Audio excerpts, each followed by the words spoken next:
Hello everyone. Welcome to another guided meditation practice. Here at Evo Faith, we believe that intentional spiritual practice empowers us to master the only world we can, the one within us.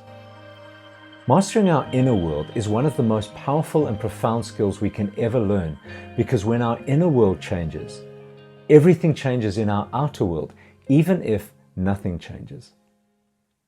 This week is the second week of Advent, and so we're exploring the second essential quality that helps us to show up fully, authentically, and courageously in our lives and relationships. And so in the second meditation of our Calm in a Crazy World series, we focus on mastering peace. As you prepare yourself for the meditation ahead, feel free to put on some Advent or Christmas music and let it fill your space as you do the following readying practices. If you haven't already lit the first Advent candle, then I invite you to do it now. And then still yourself. Breathe deeply and slowly and get grounded for a moment.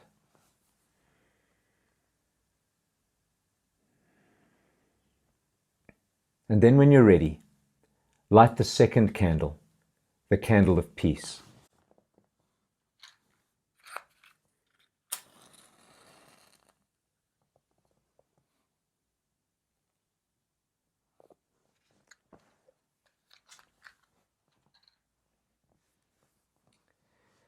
And now spend a few moments gazing at the flame of peace as you consider this focus question. What does peace look like for you?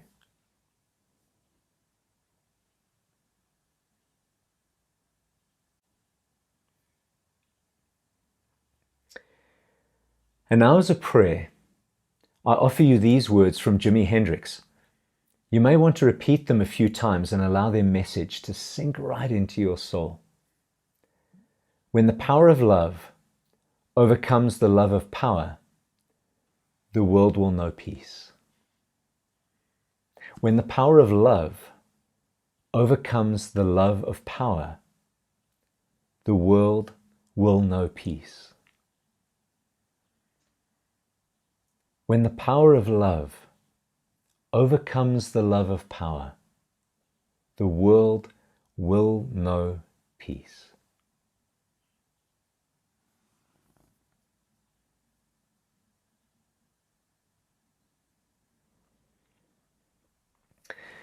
Now, before we move into the meditative part of today's practice, I invite you again to spend some time engaging with the whole idea of learning to master peace.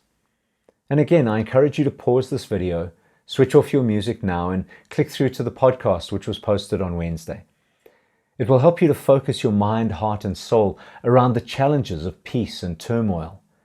And it will also offer you some thoughts on what I do to nurture peace in my own life. And again, don't worry, I'll still be here when you get back. So welcome back. I hope you found that reflection on peace meaningful and calming.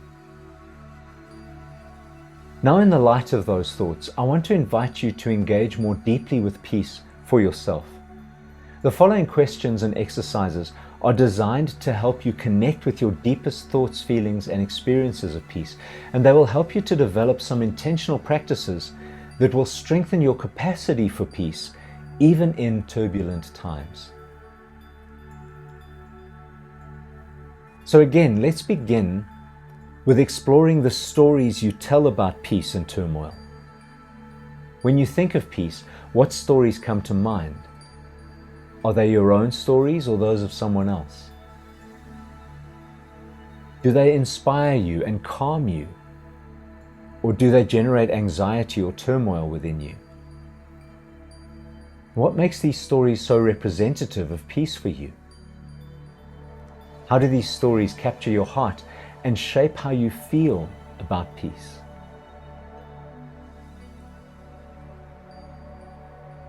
And now, in a similar way, reflect on turmoil or conflict. What stories do you tell yourself about these things? How do they impact your life, and what makes these stories representative of turmoil and conflict for you? You can use some of this reflective time now to journal your stories. You could write your own short story of peace and or turmoil in your journal and use it to reflect more deeply on peace through the week. And so I invite you into a quiet, reflective space so that you can do this work around your peace stories.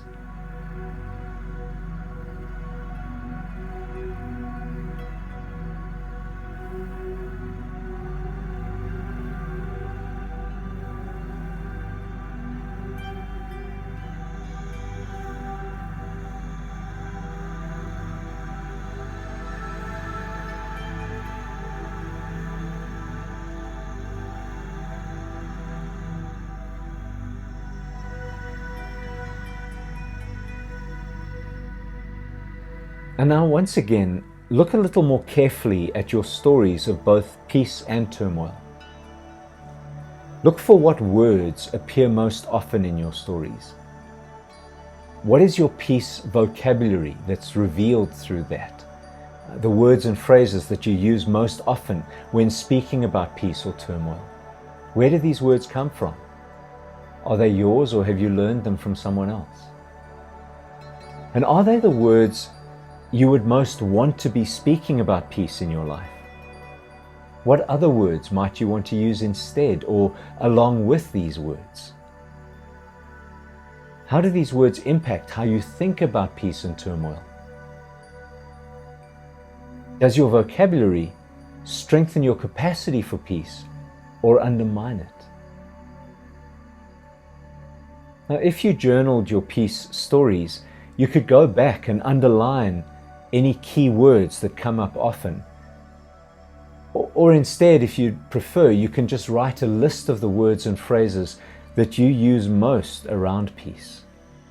And again, you can go back to your journal to do more with this work around your peace vocabulary and your stories through the week.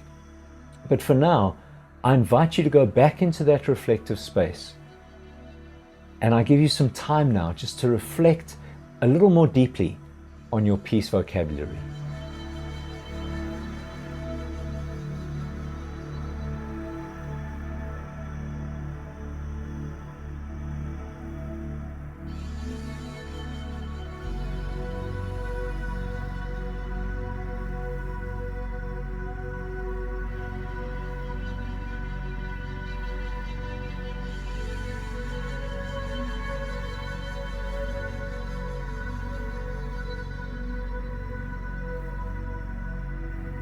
Now let's take some time to reflect on symbols of peace.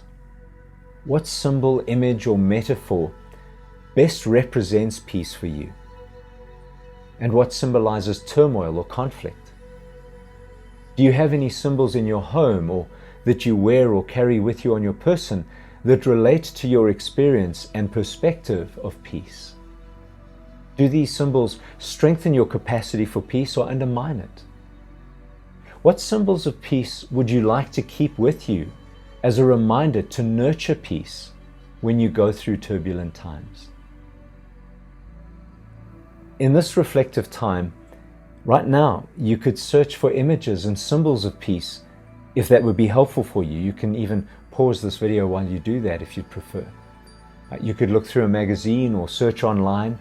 Just be careful not to get distracted and suck down those rabbit holes. You may even want to print out some images and symbols and paste them into your journal or download them to your phone. Or you could make yourself a physical, three-dimensional version of your favorite peace symbol and keep it in a prominent space in your home. Of course, if you'd prefer, you can focus on just doing the mental reflective work now and do this practical work of looking for symbols later. Either way, let's go back into a reflective space to give you time to work with your peace symbols.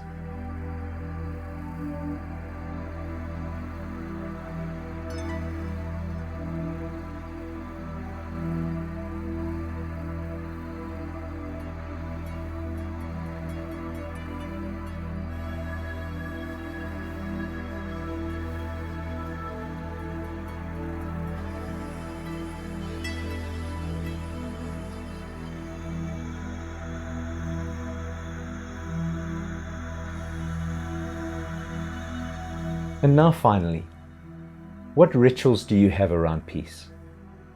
Are there certain things you like to do whenever you feel the need to nurture peace within you?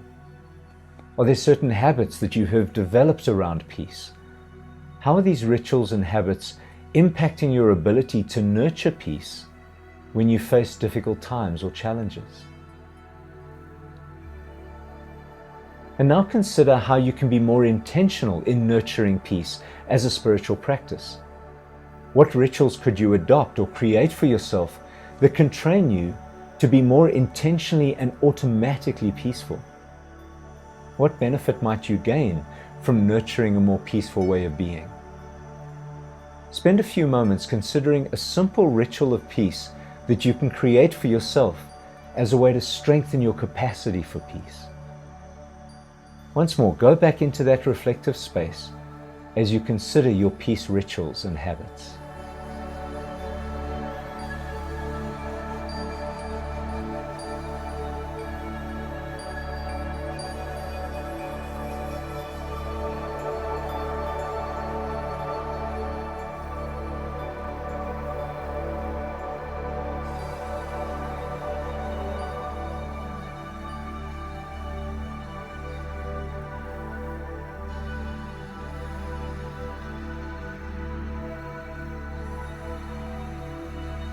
And now, as we prepare to end this practice and return to the business of living, I encourage you to create a mental touchstone of peace for yourself.